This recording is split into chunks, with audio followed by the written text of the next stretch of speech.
Salut à tous. L'autre jour, j'étais au supermarché. J'ai découvert les tubercules de manioc.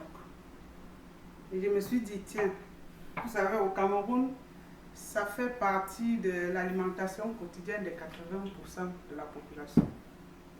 Mais ça ne se trouve pas partout. Tubercule, déjà, c'est bon. Et je me suis dit, mais pourquoi ne pas essayer de faire des bâtons, même comme je n'ai pas de feuilles de bananier. J'ai essayé et je crois que les résultats ont été satisfaisants. Et j'aimerais partager cette expérience avec vous. Bon, pour cela, nous avons ici environ 2 tubercules d'environ 500 grammes. Peu importe. Alors, il vous faut des tubercules, une planche à découper parce qu'il est coriace pour couper, un grand couteau pour couper, un petit pour éplucher, un saladier pour tremper. Ça, c'est la première chose, la première étape à faire.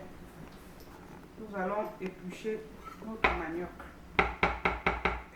Excusez. Voilà. On n'est pas obligé de couper uniformément. Et le bout a de grosses racines, c'est pour ça que on le met de côté. Ça va nous servir. J'enlève les 2 bouts.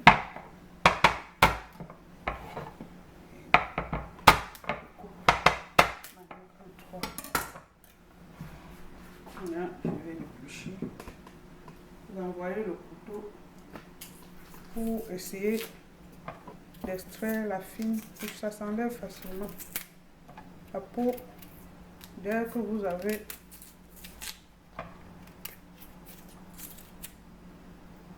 limité, retrouver le niveau, vous pouvez éplucher facilement comme je le fais. Essayez de couper en 4 ou plus. C'est pas...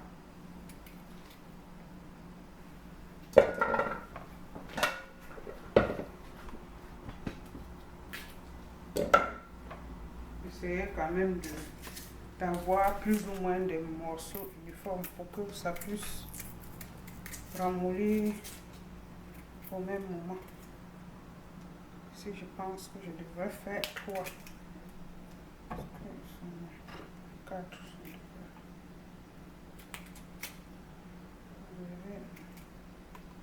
Première vue du milieu. Petite couche.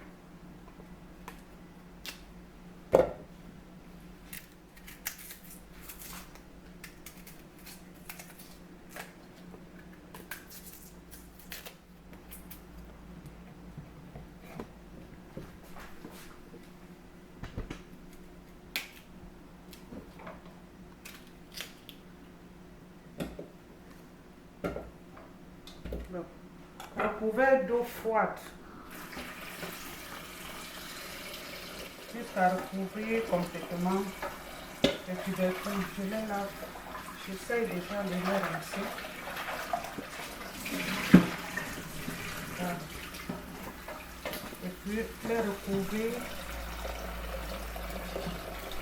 d'eau froide jusqu'à de l'eau froide jusqu'à couvrir complètement. Bon, nous allons les laisser fermenter dans un coin de la cuisine. Environ 2 jours, 2 à 3 jours. Donc, à partir de 2 jours, vous pouvez déjà commencer à tâter pour voir, toucher pour voir si c'est déjà... Si ça, c'est déjà... Bon, je vous ai dévancé et j'ai mis ce manioc dans l'eau il y a 3 jours. Regardez la texture. Nous allons le sortir de cette eau, le rincer et le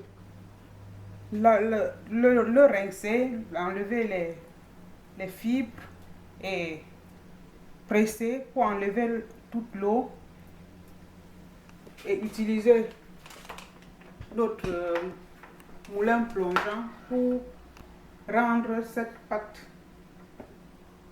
pour la rendre en pâte. Et après, on va utiliser les feuilles d'aluminium qu'on a, à défaut du papier. On va utiliser les feuilles d'aluminium en défaut du papier, des feuilles de bananier pour emballer. Et avant de commencer à laver, je vais d'abord mettre mon eau parce que je n'aimerais pas que l'eau rentre dans les feuilles, donc je préfère le mettre dans de l'eau bouillante. Donc je vais mettre de l'eau à bouillir pendant que nous emballons. Continuons.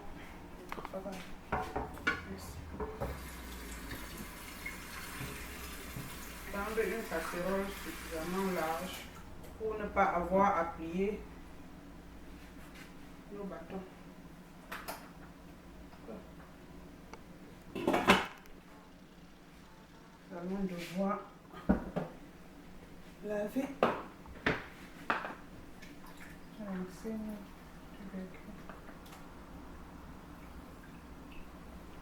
Je les sors d'abord.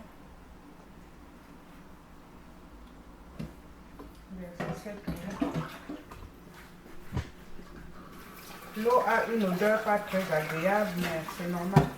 C'est un peu comme du fromage. Manioc, c'est un tubercule qui a du caractère. Bon. Je crois que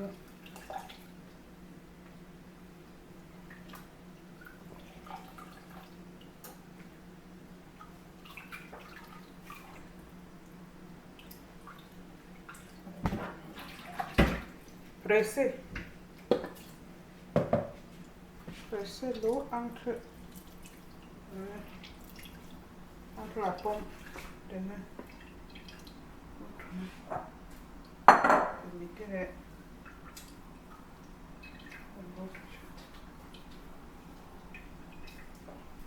presser fortement jusqu'à avoir l'eau. Donc, si vous aimez des bâtons assez mous, vous pouvez laisser plus d'eau. Moi, je les aime bien secs. Donc, ça dépend des préférences. C'est vraiment pas.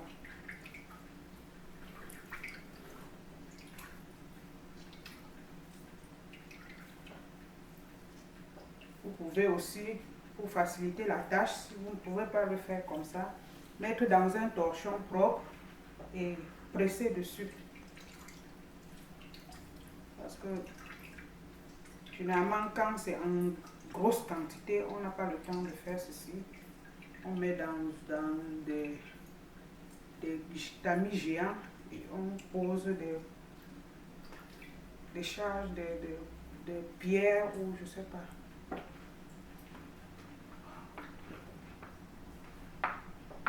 Des lourdes charges dessus pour essayer d'essorer un peu comme dans le façonnage des fromages.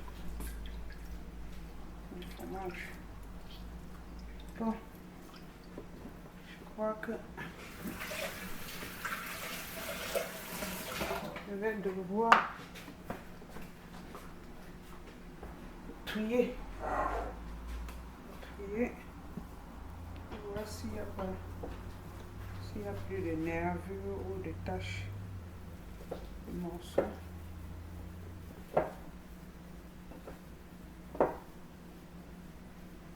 Bon, si vous n'avez pas de mixeur plongeant, vous pouvez utiliser aussi un robot pour le faire. L'essentiel, c'est le rendre vraiment en pâte, bien homogène. On va procéder on va mixer. Excusez-moi, j'ai de l'eau sur.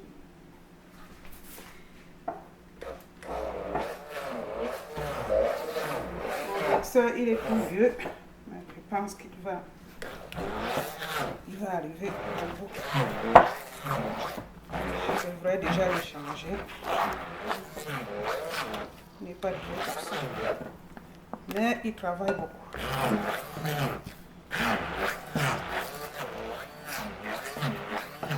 Compagnon fidèle.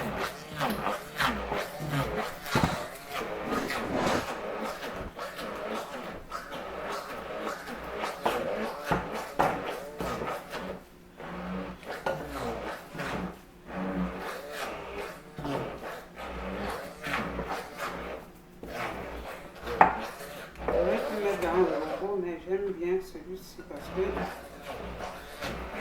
qu'il est pratique. Facile à utiliser.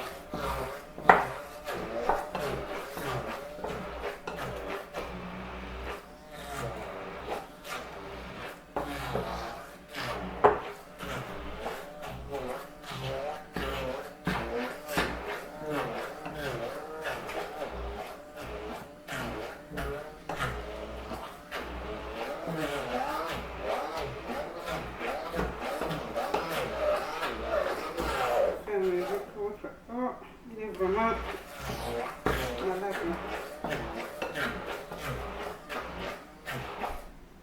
Là, on a une bonne pâte.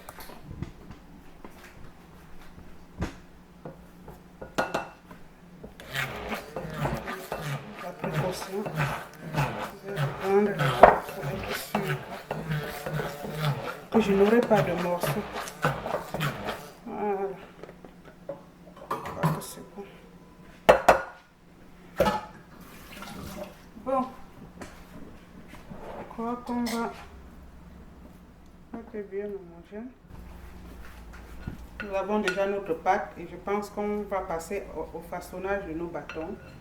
Pour cela, on va utiliser, j'ai essayé de découper déjà les feuilles de papier aluminium en petites feuilles de 15 cm de largeur environ.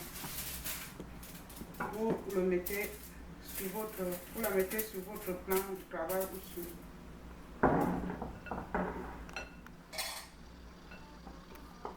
votre plan de travail et la mettez sur votre plan de travail ou sur une planche comme je vais faire là. Vous mettez une cuillère, bon, encore la grosseur dépend de vos préférences. Moi je mets une cuillère parce que généralement quand c'est plus petit, il y a des plus petits qu'on appelle miondo, des moyens bâtons de manioc, les plus gros, les bobolodes, bon, tout ça c'est, pour moi c'est pareil ou même, ça dépend des goûts de tout un chacun. Moi, je prends une bonne cuillère à soupe. Ça devrait aller étaler sur environ, regardez, laisser les bords pour pouvoir les rabattre après.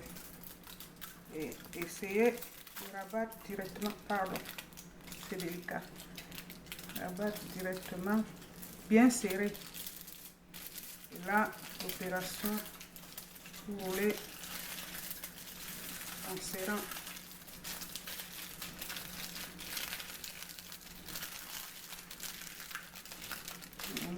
Vous rabattez les deux bords jusqu'au niveau où se trouve la pâte. De l'autre côté aussi.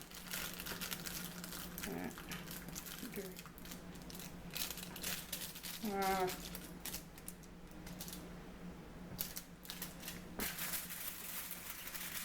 Second.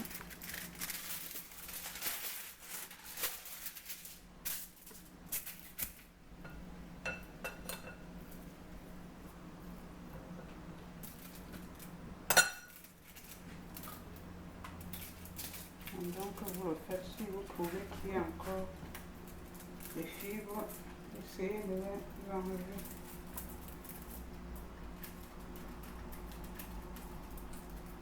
Essayez de faire à votre aide. L'essentiel est que ce soit uniforme.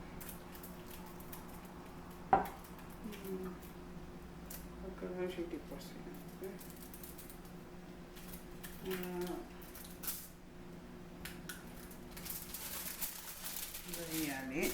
délicatement.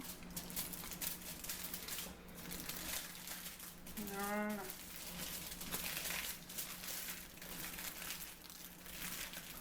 Je pouvais utiliser du fil, mais j'ai pensé que le fil va plutôt déchirer le papier aluminium. Voilà. Le fil, c'est toujours pour empêcher que l'eau ne rentre et donner aussi une forme, c'est aussi pour l'esthétique. Mais bon, là, on fait avec ce qu'on a. Je crois que l'essentiel, c'est la qualité du bâton. C'est qu'habituellement aussi, les bâtons se font avec le manioc amer, donc qui ne se conserve pas, qui ne se prouve pas aussi. Mais le blanc aussi fait l'affaire. Le blanc fait aussi l'affaire. Voilà.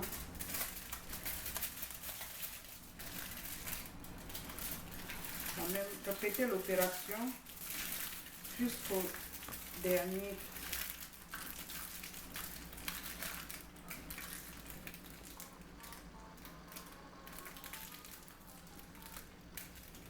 Et mettez à cuire dans l'eau pendant environ un peu.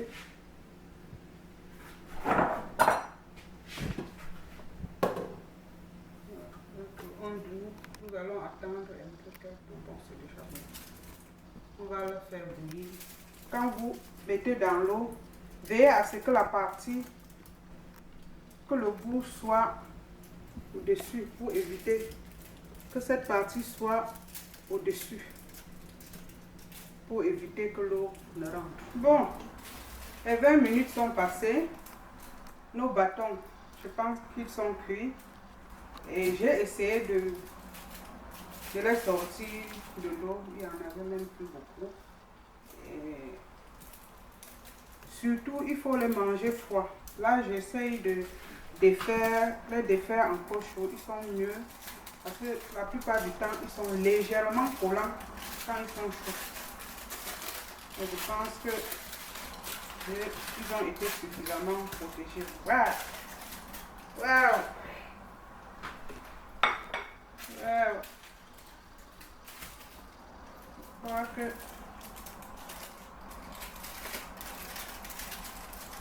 oh, ça brûle. Ça brûle.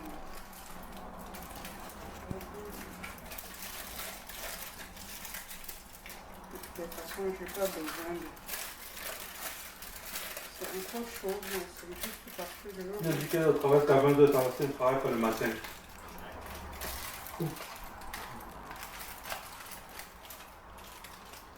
Voilà.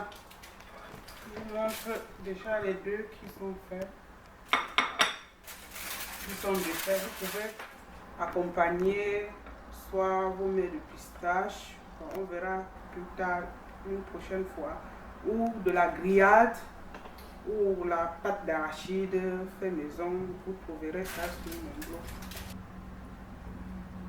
Bon, j'attends vos commentaires. Merci, à bientôt.